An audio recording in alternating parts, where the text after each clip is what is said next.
느헤미야 말씀을 같이 계속 나누고 있습니다.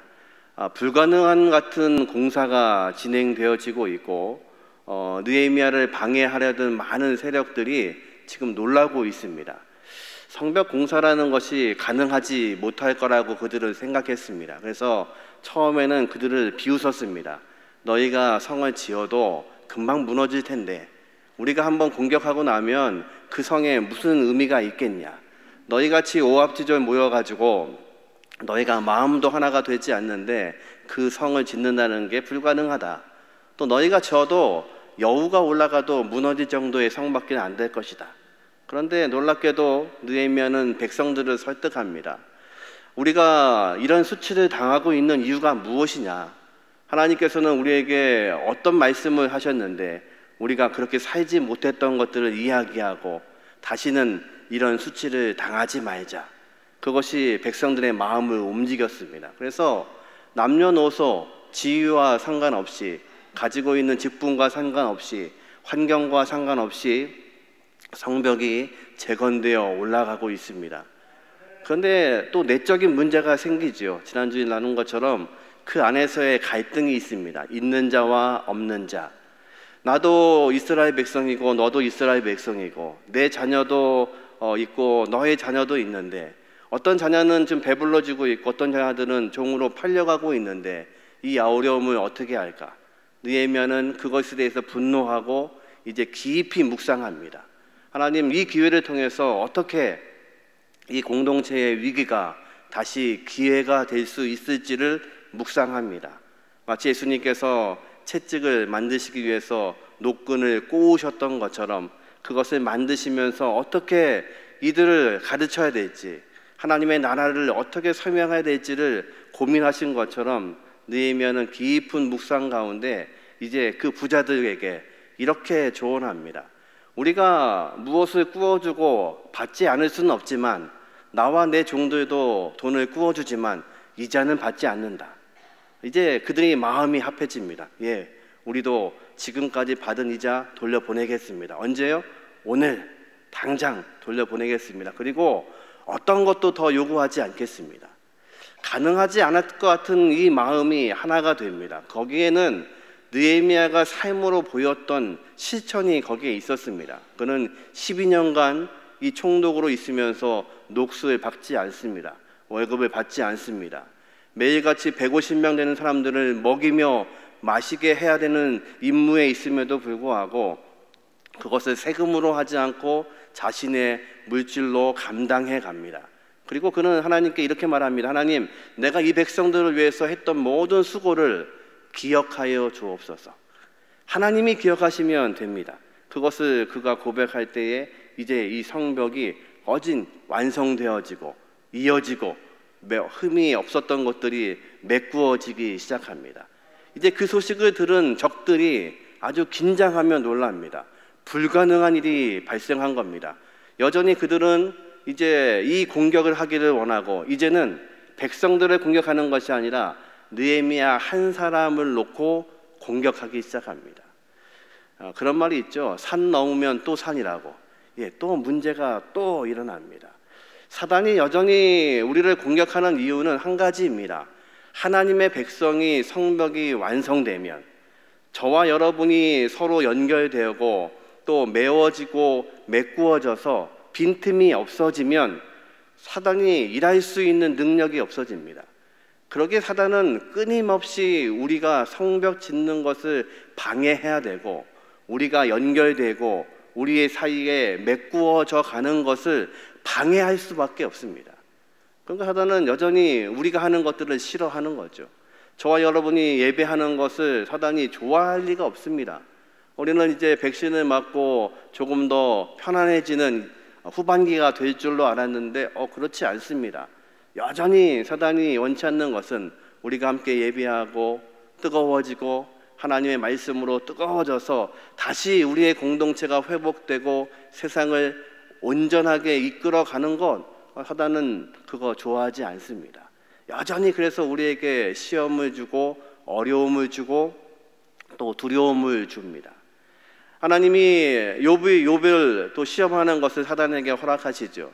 욥이 사단에게 시험을 당합니다. 그가 가지고 있던 모든 재산이 없어지고 모든 자녀가 죽게 되고 또 자신의 몸에 종기가 나서 기왓장으로 그 종기를 긁지 않으면 안 될 비참한 처지가 되었습니다. 욥이 고백합니다. 내가 두려워하고 염려하던 일이 나에게 벌어졌다고 이야기합니다. 그의 마음 가운데는 이런 염려가 있었습니다. 내 자녀가 다 어떤 문제가 있으면 어떡하나, 이 모든 것들을 잃어버리면 어떡하나, 내 건강이 약해져서 하나님을 원망하게 되면 어떻게 하나, 그런 두려움과 염려가 있습니다. 저와 여러분에게 이 시간에도 그런 염려가 있습니다. 그 염려를 사단이 가장 잘 알고 있습니다. 우리가 지금 넘어지기 쉬운 그 염려, 우리가 지금도 걱정하고 있는, 오늘도 예배하고 있지만 여전히 염려 가운데 있는 우리의 문제를 사단은 너무도 잘 압니다. 그래서 그 부분을 또 건드리는 겁니다. 이제 느헤미야를 향해서 이제 공격하기 시작합니다. 오늘 본문의 6장 1절에 보니까 이 공격할 때의 시기가 어느 때인지를 이렇게 설명합니다. 한번 1절을 같이 한번 읽어보죠. 산발락과 도비아와 아라비아 사람 게셈과 그 나머지 우리의 원수들이 내가 성벽을 건축하여 허물어진 틈을 남기지 아니하였다 함을 들었는데 그때는 내가 아직 성문에 문짝을 달지 못한 때였더라. 성벽이 거의 완성되었습니다. 거의 다 연결되었고 또 비어있던 부분들, 허물어진 틈들이 메꾸어졌습니다.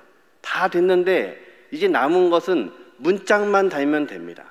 이제 거의 한 95% 끝났고 마지막 문제가 남았습니다. 항상 우리의 삶 가운데서 어떤 것이 다 완성되어져 가는 그때쯤 문제가 생깁니다. 지금은 문제가 생기면 안 되는 때입니다. 이제 조금만 더 가면, 조금만 힘을 내면 이제 완전히 끝날 수 있는 문제입니다. 그런데 그때에 이 적들이 마지막 방법으로 느헤미야를 공격합니다. 그리고 편지를 한 통 보내는데 2절 말씀입니다. 같이 한번 읽어보죠. 산발락과 게셈이 내게 사람을 보내어 이르기를 오라 우리가 오노 평지 한촌에서 서로 만나자 하니 실상은 나를 해하고자 함이었더라. 계략을 하나 세웁니다. 이제 오노라는 마을에 오라. 그래서 거기에서 우리가 만나자. 예루살렘에서 한 34km 정도 떨어져 있는 마을입니다. 여기는 예루살렘도 아니고 사마리아 땅도 아닌 중간 접경지대입니다. 어느 나라에도 속하지 않은 지역입니다. 거기에 와서 이야기 좀 하자는 겁니다. 느헤미야에게. 이 얘기는 어떤 뜻이냐면 이제 성벽이 거의 다 완성됐으니까 우리가 원하는 것은 그게 아니었지만 이게 거의 다 완성됐으니까 이제는 정치적으로 타협하자는 얘기입니다. 이제 좀 와서 우리가 만나서 서로 도와야 될 건 돕고 어차피 이렇게 됐으니까 우리 한번 같이 잘 살아보세 이런 뜻입니다. 그런데 거기에는 음모가 있습니다. 그곳으로 불러내어서 느헤미야를 죽이겠다는, 살인하겠다는 음모를 세워놓고 그를 부르고 있는 겁니다. 느헤미야가 누구입니까? 수상궁에서 잔뼈가 굵은 사람입니다. 거기에서 이방인으로 살면서 고위 관리가 되었던 사람입니다. 그 왕궁에 얼마나 많은 모략과 얼마나 많은 일들이 있었겠습니까?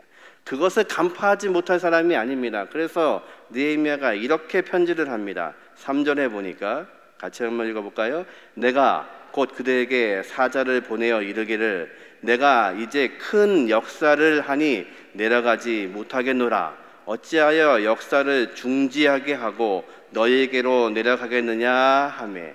쉽게 말하면 이런 겁니다. 지금 공사 중이라 만나기가 좀 어렵습니다. 이게 거의 끝나가고 있어서 일을 마치다가 중간에 내가 갈 수 없고 내가 없으면 공사가 진행이 안 되기 때문에 안 되겠습니다. 지금 완곡하게 거절한 겁니다. 안 하겠다는 겁니다. 그런데 이 제의가 느헤미야에게는 어쩌면 중요한 제의인지도 모릅니다. 사람의 마음이 어떤 일을 마칠 때쯤 되면 잘 협상하고 잘 마무리하고 싶습니다. 지금 다 돼가고 있는 이 성벽의 완성을 앞두고 이제 문짝만 달면 끝나는 이 시기에 어떤 문제가 생겨서 이 적들이 공격한다든지 문제를 일으키면 느헤미야에게 좋을 것이 하나도 없습니다. 그러면 사람 마음이 이쯤 됐으니까 거의 완성되었으니까 같이 손잡고 같이 정치적으로 타협하면 좋지 않을까. 이것이 인간적인 마음입니다. 그런데 느헤미야는 그렇게 하지 않습니다. 지금 내가 하고 있는 이 역사, 이 놀라운 일이 내 일이 아니라 하나님 일인 것을 그는 보고 있는 겁니다. 하나님의 일을 감당하고 있는 사람들은 세상을 바라보아서는 안 됩니다. 지금 지어져 가고 있는 이 성벽은 어떤 의미에서 외적이 침입하지 못하는 성벽이기도 하지만 또 하나의 의미는 세상과 구분을 짓는 성벽이기도 합니다. 이스라엘 백성이 누구인가? 세상에 섞일 수 없는 존재이고 그들과 함께 손잡을 수 있는 존재가 아니라는 것을 밝히고 있는 성벽이기도 합니다. 그렇게 이 성벽을 통해서 외적이 침입하지 못하는 역할도 하지만 이 성벽은 우리가 누구인가를 말하는 것입니다. 시편 1편 1절은 이렇게 시작하죠. 여러분 다 아시는 것처럼 복 있는 사람은, 그 복 있는 사람은 어떻게 살아갑니까? 악인의 꾀를 따르지 아니하며 죄인들의 길에 서지 아니하고. 시편 1편인 시편 150편 전체의 주제이기도 합니다. 하나님의 백성은 무엇으로 살아야 되는지, 어떻게 걸어가야 되는지 악인의 꾀를 쫓지 않습니다. 악인의 꾀가 때로는 달콤합니다. 그 길을 가면 우리가 훨씬 더 편해질 수 있습니다. 우리의 삶 가운데, 지금 우리가 처해 있는 이 환경 가운데 세상의 생각과 세상의 지혜로 살면 조금도 아니요, 훨씬 더 편안할 수 있습니다. 그리고 그렇게 손잡고 살면 오히려 우리를 공격하지 않을 겁니다. 그러나 우리는 그렇게 살 수가 없습니다. 성경은 말씀하시기를 복 있는 사람은, 하나님을 따르고 있는 사람들은 악인의 꾀를 쫓지 않고 그리고 죄인들의 길로 들어서지 않습니다. 느헤미야가 지금 그 하나님의 말씀의 중심에 서 있는 겁니다. 느헤미야는 참 놀라운 사람입니다. 이 땅에서 태어나지도 않고 페르시아에서 태어난 2세, 3세입니다. 그리고 이 땅의 문화를 알지도 못하지만 그는 아버지의 영향이었는지 조부의 영향이었는지 항상 말씀 안에 거하고 있는 사람이었습니다. 그래서 이 말씀이 그를 중심 잡게 하고 말씀을 따라서 살아가는 겁니다. 하나님의 백성은 무엇일까요? 이 어려운 중에도 우리는 하나님의 말씀이 어디 있는지를 보는 겁니다. 하나님의 생각이 어디 있는지를 바라보는 겁니다. 그래서 환경을 보는 게 아니고 하나님을 먼저 바라보는 겁니다. 느헤미야는 달콤한 유혹이 지금 제시됩니다. 거의 다 완성됐습니다. 이제 방해할 것도 별로 없습니다. 문짝만 달면 완성입니다. 지금쯤 그들이 말하는 거 어쩌면 들어주면 정치적으로 더 안정될지도 모릅니다. 그러나 그럴 수 없습니다. 악인의 꾀에, 악인의 길로, 죄인의 길로 갈 수 없는 겁니다. 저와 여러분이 이 어려운 시기에도 흔들리지 않을 수 있는 방법은 하나입니다. 하나님의 말씀이 저와 여러분의 중심에 들어와야 되는 겁니다. 이스라엘 백성이 지금 성벽을 건설하고 있는 이것은 외적의 침입만을 위해서가 아닙니다. 그들을 막겠다는 것만이 아닙니다. 우리 안에 누가 계신가를 보는 겁니다. 우리가 누구의 백성인가를 아는 겁니다. 그래서 어떤 환경에서도 흔들리지 않기 원하는 것, 그것이 바로 느헤미야의 성벽의 건설이었습니다. 이 어려운 때에 저와 여러분에게 무너진 성벽이 재건돼야 될 이유가 바로 그것입니다. 우리가 하나님을 바라보고 있는가, 아니면 이 어려운 시기가 너무 길어져서 자꾸 세상을 향해서 출렁거리고 있지는 않은가, 중심을 잡고 있지 못한 것은 아닌가, 그래서 하나님의 방법이 어디 있는지를 찾지 못하는 것이 아닌가, 그것을 발견해야 됩니다. 그래야 하나님은 우리를 통해서 다시 일하게 하시고 우리를 통해서 하나님의 방법을 이어가게 하십니다. 사단은 집요합니다. 이제 그가 거절했는데도 불구하고 계속해서 그에게 도전장을 내밉니다. 4절과 5절에 보니까 같이 한번 읽어보죠. 그들이 4번이나 이같이 내게 사람을 보내되 나는 똑같이 대답하였더니 산발락이 5번째는 그 종들의 손에 봉하지 않은 편지를 들려 내게 보냈는데, 한 번으로 안 끝납니다. 4번씩이나 종을 통해서 편지를 보냅니다. 근데 그때마다 느헤미야는 똑같은 대답을 합니다. 지금은 못 움직입니다. 중요한 공사 중이라. 다시 말하면 하나님의 일을 감당하기 때문에 지금은 안 됩니다. 그랬더니요, 5번째 편지는 봉하지 않고 보냈습니다. 당신은 편지를 보낼 때 봉해야 됩니다. 그래서 보내는 사람과 받는 사람만이 이 내용을 알아야 됩니다. 그런데 마지막 5번째 온 편지는 봉하지 않은 채로 도착을 합니다. 이 얘기는 무슨 얘기냐면 이 편지가 오는 동안에 편지의 내용을 사람들이 다 열어봤다는 겁니다. 어떤 내용으로 보냈는지. 지금으로 말하면 공개 서한을 보낸 겁니다. 인터넷에 먼저 띄워놓고 그리고 공개적으로 질문을 하는 겁니다. 느헤미야에게. 그 질문이 뭐였나 같이 한번 보죠. 6절입니다. 같이 한번 읽어볼까요? 그 글에 이르기를 이방 중에서 소문이 있고 감기수도 말하기를 너와 유다 사람들이 모반하려 하여 성벽을 건축한다 하나니 내가 그 말과 같이 왕이 되려 하는도다. 뭐라고 얘기하냐면요, 뭐라고 묻냐면 네가 지금 와서 성벽을 건축하고 있는 이유는 네가 이스라엘 왕이 되려고 한다는 소문이 있는데 이게 맞냐? 이렇게 묻는 겁니다. 근데 이거는 심각한 얘기입니다. 지금 느헤미야는 페르시아의 관리로서 총독으로 와서 이 일을 하고 있습니다. 페르시아는 어떤 나라였냐면 그들이 다스리고 있는 모든 나라의 민족적인 문제, 종교적인 문제를 굉장히 포용적으로 넓혀준 나라입니다. 그것들을 다 인정했습니다. 그런데 인정하지 않는 하나가 있는데 반역입니다. 반역은 아주 잔인하게 그 나라를 멸절하게 하고 그리고 그것의 문제는 죽음으로써 갚게 했습니다. 이 이야기는 지금 느헤미야에게 반역하고 있다는 겁니다. 페르시아 왕에게 내가 보고해도 되겠느냐?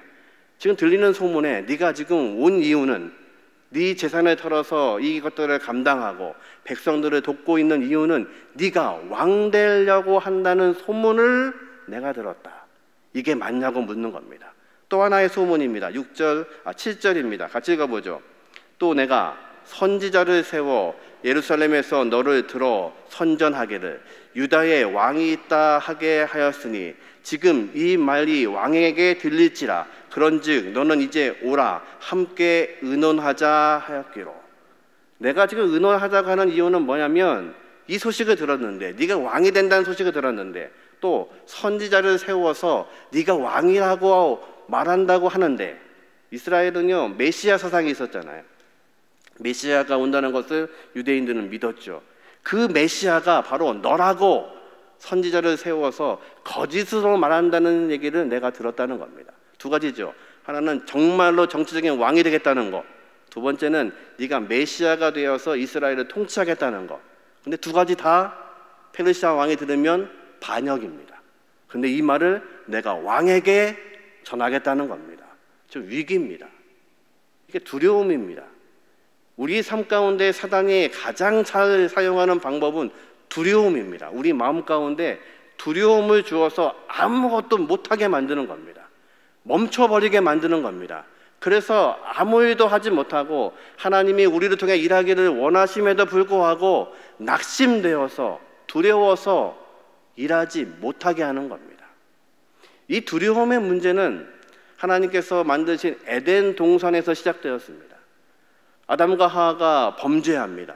그리고 나서 첫 번째 한 행동은 무엇냐면 내가 벗은 것을 알고 두려워서 하나님 앞에 숨었습니다. 하나님이 그를 찾으십니다. 아담아 어디 있느냐? 아담이 말하기를 내가 벗었으므로 두려워서 숨었나이다. 그 전에는 벗은 줄 모르고 살았습니다. 그런데 죄가 들어온 다음부터 느낀 것은 벗은 것, 부끄러움과 두려움이었습니다. 그래서 이때부터 인류에게 문제는 두려움입니다. 염려입니다. 걱정입니다.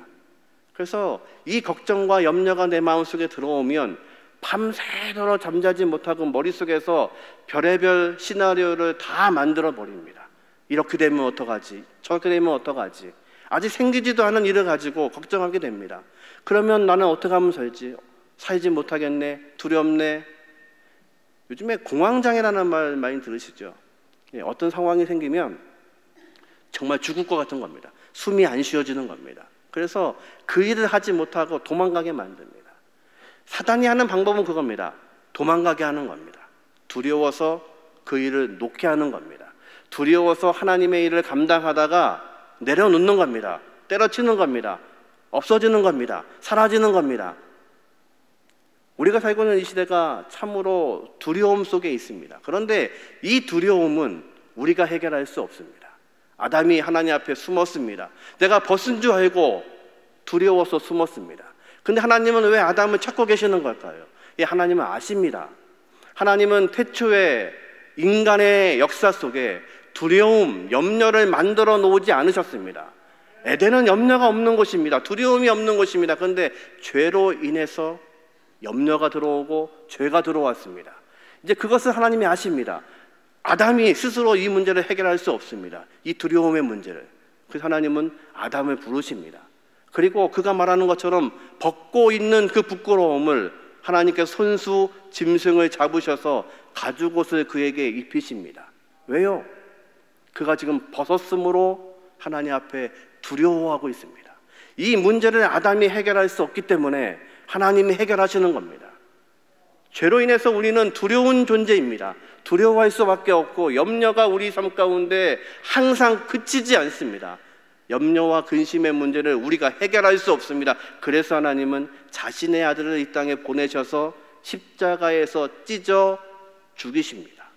그리고 그 주님으로 인해서 우리가 다시 하나님께 나아갈 수 있도록 은혜를 허락하셨습니다. 예수님이 산상수훈에서 그 말씀하시는 겁니다. 염려하지 마라. 걱정하지 마라. 저 들의 백합화를 봐라. 저 공중의 새를 봐라. 하나님이 천지를 만드실 때 인간사에 염려와 두려움을 만들지 않으셨는데 우리가 죄악으로 인해서 그 염려와 근심이 내 속에 들어왔지만 지금 너희 앞에 있는 내가 바로 천지를 만든 하나님이시라고 말씀하십니다. 내가 만든 새로운 나라 하나님의 나라는 그러기에 두려움이 없고 염려가 없고 걱정이 없겠다고 말씀하십니다. 그래서 믿는 자마다 영생을 주시겠다고 말씀하시고 하나님의 자녀가 되는 권세를 주시겠다고 말씀하십니다. 그럼 믿음은 무엇일까요? 믿음은 우리 인생에 있는 모든 문제를 가지고 하나님 앞에 서는 것이 믿음입니다. 아담은 이 문제를 해결할 수가 없었습니다. 죄로 인해서 두려워지고 죄로 인해서 벗은 것을 안 이 상태를 그가 스스로 해결하지 못하기 때문에 하나님이 찾으시는 겁니다. 내 앞으로 나오라는 겁니다. 믿음이 바로 그겁니다. 우리 인생의 두려움의 문제, 근심의 문제, 염려의 문제 우리가 감당할 수 없기 때문에 자녀들을 향해서 생각하면 잠이 오지 않으십니다. 어떻게 이 난국을 헤쳐가야 될지 젊은 사람들은 절망과 절망 속에 살고 있습니다. 어떻게 해야 될지 감당하지 못합니다. 그래서 믿음은 무엇이냐면 이 시기에도 내 인생에 있는 모든 문제를 가지고 하나님 앞에 서는 겁니다. 그러면 그 하나님이 우리가 목마른 것을 아시면 반석을 쳐서 생수를 주시고 사막에 길이 필요하시면 그 길을 내시고 내 인생 앞에 홍해가 막혀 있으면 하나님의 지팡이로 쳐서 그 땅을 가르게 하시고 마른 땅으로 건너게 하시는 것, 그것이 하나님이 우리에게 주시는 은혜입니다. 저와 여러분의 믿음은 바로 그것입니다. 이 어려운 중에도 우리는 무엇으로 나가야 되면 이 두려움 중에도 하나님 앞에 나가는 겁니다. 저 느헤미야에게 두려움으로 공격하는 겁니다. 이것을 왕에게 보고해 드리냐? 반역인데 왕이 들으시면 가만히 있겠느냐? 잘 알고 있습니다. 느헤미야는 그 왕이 어떤 왕인지 어떤 성품을 가지고 있는지 이런 편지를 받는다면 당장이라도 내 목숨이 없는 것을 그는 압니다. 그런데 그는 어떻게 기도하냐면 9절에 이렇게 말합니다. 같이 한번 읽어보죠. 이는 그들이 다 우리를 두렵게 하고자 하여 말하기를 그들의 손이 피곤하여 역사를 중지하고 이루지 못하리라 함이라. 이제 내 손을 힘있게 하옵소서 하였노라. 그들이 말하는 이유를 그는 알고 있습니다. 그렇게 해서 우리의 마음이 두려워지면, 느헤미야의 마음이 두려워지면 손이 피곤하여져서, 다시 말하면 모든 것을 할 의욕을 잃어서 이 일을 때려칠 거라고 믿고 있는 것을 아는 겁니다. 그래서 우리를 공격하고 있고 우리를 두렵게 하고 있구나. 그런데 느헤미야는 뭐라고 기도하냐면 하나님 내 손을 힘있게 하옵소서. 아멘. 이게 저와 여러분의 기도가 되기를 주님의 이름으로 축원합니다. 하나님 낙심하고 어려운 때입니다. 우리 자녀들 낙심하고 있을 이때에 하나님 우리 자녀들 손을 힘있게 해 주십시오. 그 힘은 하나님이 주실 수밖에 없습니다. 그래서 낙심해서 힘을 놓고 아무것도 하지 못하고 숨을 수밖에 없고 도망가게 하지 마시고 멈춰서게 하지 마시고 그 손에 힘을 좀 주십시오. 그래서 하나님 우리가 하나님의 능력으로 이 어려움을 견딜 수 있도록 하나님 함께해 주옵소서. 이것이 저와 여러분의 기도가 되게 하시기를 주님의 이름으로 축원합니다. 이렇게 끝나면 좋을 것 같습니다. 그런데 또 공격이 있습니다. 10절에 보니까 같이 한번 읽어볼까요? 이후에 무에다벨의 손자 드라야의 아들 스마야가 두문불출하기로 내가 그 집에 가니 그가 이르기를 그들이 너를 죽이러 올 터이니 우리가 하나님의 전으로 가서 외소 안에 머물고 그 문을 닫자 저들이 반드시 밤에 와서 너를 죽이리라 하기로. 선지자 중에 한 명인 스마야가 두문불출하고 나오지를 않습니다. 느헤미야가 물었겠죠. 왜 선지자님 요즘에 안 보이셔? 모르겠어요. 안 나오시는데요. 느헤미야가 신방한 겁니다. 무슨 일입니까? 그랬더니요, 이 선지자가 뭐라고 하냐면 하나님의 예언을 받았는데 이 원수들이 당신에게 편지를 여러 번 보냈던 원수들이 당신을 죽이려고 합니다. 또 두려움이죠. 죽음 앞에서 자유로울 삶이 어디 있습니까? 여러 번 공격을 받은 게 사실입니다. 그런데 하나님 말씀하시기를 당신 죽이겠다고 합니다. 그러니까 대안이 있는데 하나님 성전 안에 있는 성소로 피합시다.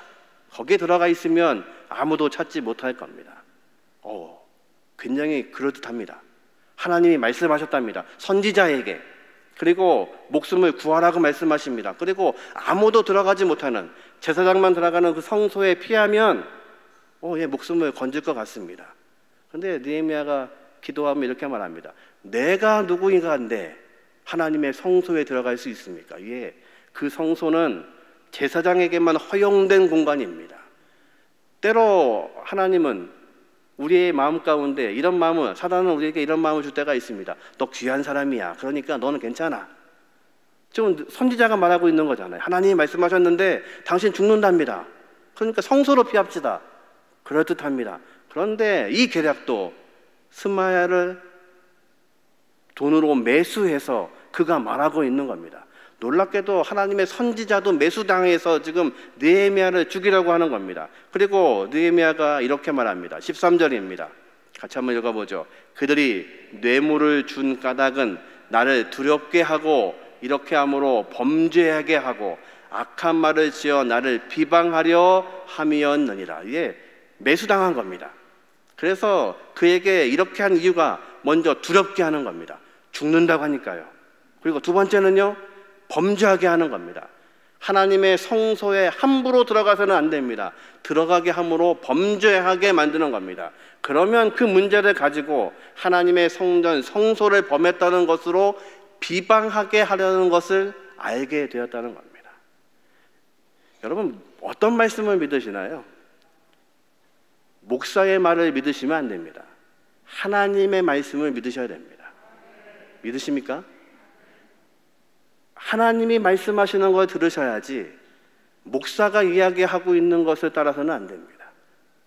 이것을 구분하기가 참 어려운 시대에 우리는 살고 있습니다. 지금 선지자인 스마야도 뇌물을 받고 이렇게 말하고 있는 겁니다.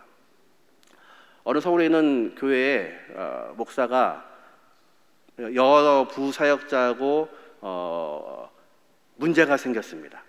그래서 이 목사가 사임을 하기로 약속을 하고 잠시 공동 목회를 진행 중이었습니다. 그런데 지난주에 52일 만에 다시 강단에 서서 뭐라고 설교를 했냐면 52일 만에 섰대요. 성벽이 52일 만에 건축됐죠. 느헤미야서의 본문을 가지고 설교를 하는 겁니다. 느헤미야 본문을 찾다 보니까 그 설교가 떴더라고요. 뭐라고 설교를 했냐면 하나님께서 지금 교회를 세우시려고 하는 때입니다. 악한 사단이 침범하는 이때에 교회가 무너져서는 안 됩니다. 그래서 함께 이 무너진 교회를 위해서 기도하며 나갑시다. 그리고 다시 목회를 하겠다는 겁니다. 그 교회가 왜 무너졌냐면 본인 때문에 무너졌습니다. 그런데 다시 돌아가서는 하는 말이, 하나님이 말씀하셨는데 다시 교회를 위해서 기도하라고 하고, 그리고 교회를 다시 세우라고 하고, 악한 마귀로부터 지키라고 했답니다. 누가요? 하나님의 말씀과 사람의 말씀을 구분할 수 있어야 됩니다. 느헤미야는 그것을 구분하고 있는 겁니다. 지금 선지자를 통해서도 그를 공격합니다. 저와 여러분의 믿음은 무엇입니까? 하나님이 우리에게 주신 그 말씀을 따르시는 겁니다. 그 말씀이 어떤 것인지를 구분하지 못하면 우리가 살고 있는 이 시대는 참으로 어려운 시대입니다. 말하고 있기 때문에 하나님의 말씀이 아닙니다. 하나님의 말씀이 선포되어지고 그 말씀이 기준이 되지 않으면, 그래서 시편 1편의 말씀처럼 내가 어떤 길을 갈 것인지, 어떤 꾀를 따를 것인지, 하나님의 길인지 세상의 길인지, 타협하는 길인지 아니면 하나님의 생각인지 그것이 결정되지 않으면 우리는 참으로 이 두려움의 문제 때문에 넘어질 수밖에 없는 것이 우리의 모습입니다. 느헤미야가 고백합니다. 내가 보니 그 성소에 들어가는 거, 거기 들어가면 생명은 살릴 수 있었겠죠. 그러나 그것은 범죄하는 일이고 하나님의 뜻이 아닙니다. 하나님이 우리를 어떻게 인도하시는지를 우리가 묻지 않으면, 무릎 꿇지 않으면 우리는 이 어려운 시대에 성벽이 지어져도, 성벽이 완성되고 문짝이 달려도 여전히 하나님의 음성을 들을 수가 없습니다. 저와 여러분이 무너진 성벽을 재건하는 이유는 한 가지입니다. 하나님의 말씀이 우리 안에 들어오기를 원하는 것입니다. 이제 느헤미야가 이렇게 기도합니다. 14절입니다. 같이 한번 읽어보죠. 내 하나님이여, 도비야와 산발락과 여선지 노야다와 그 남은 선지자들 곧 나를 두렵게 하고자 한 자들을 소행을 기억하옵소서 하였노라. 이 모든 사람들이 느헤미야를 두렵게 하려고 했던 겁니다. 편지를 보내는 것도 두렵게 하려고, 소문을 내는 것도 두렵게 하려고, 성소에 들어가자고 하는 것도 두렵게 하려고, 목숨이 위험하다고 얘기하는 것도 두렵게 하려고, 두렵게 함으로 이 하나님의 일을 그치고 안 하고 도망가게 하려고 했던 겁니다. 그런데 느헤미야는 기도합니다. 하나님, 내가 압니다. 나를 두렵게 하려고 했던 그 모든 것들을 누가 기억하옵소서? 하나님이 기억하옵소서. 5장 마지막 절에도 느헤미야는 말합니다. 내가 백성들을 향해서 이 모든 것들을 한 것을 하나님 기억하여 주옵소서. 하나님, 6장에서는 이제 하나님, 나를 두렵게 하려고 했던 그 사람들의 소행을 하나님 기억하여 주옵소서. 이것이 믿음입니다. 하나님 앞에 서시는 겁니다. 하나님 앞에 우리의 문제를 가지고 오늘도 기도하시는 겁니다. 그래서 하나님이 그 문제 가운데 응답하시기를 원하시는 것, 이것이 저와 여러분의 믿음이 되시기를 주님의 이름으로 축원합니다.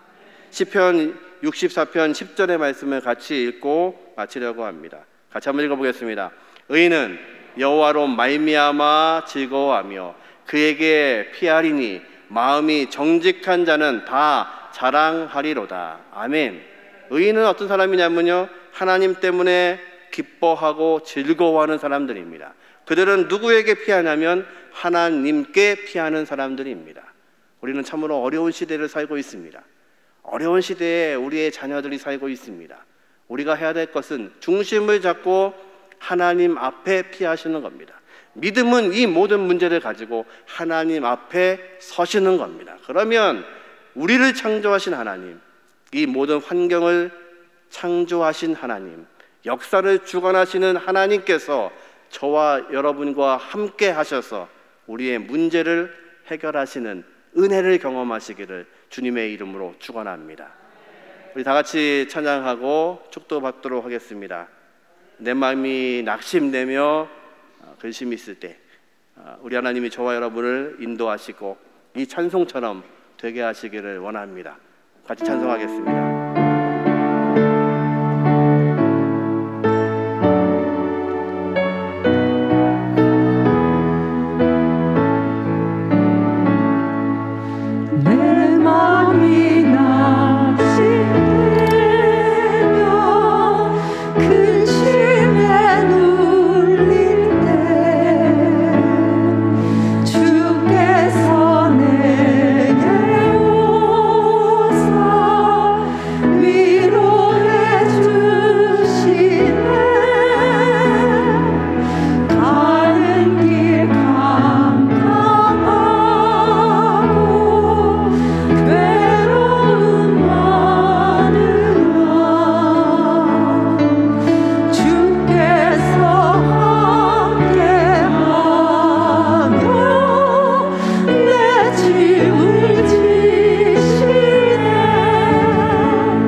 내가 전심으로 주를 찾았사오니 주의 계명에서 떠나지 말게 하시며 주께 범죄치 아니하려 주의 말씀을 내 마음에 두었나이다 하는 시편 기자의 고백이 저희들 고백이 되기를 간절히 원합니다.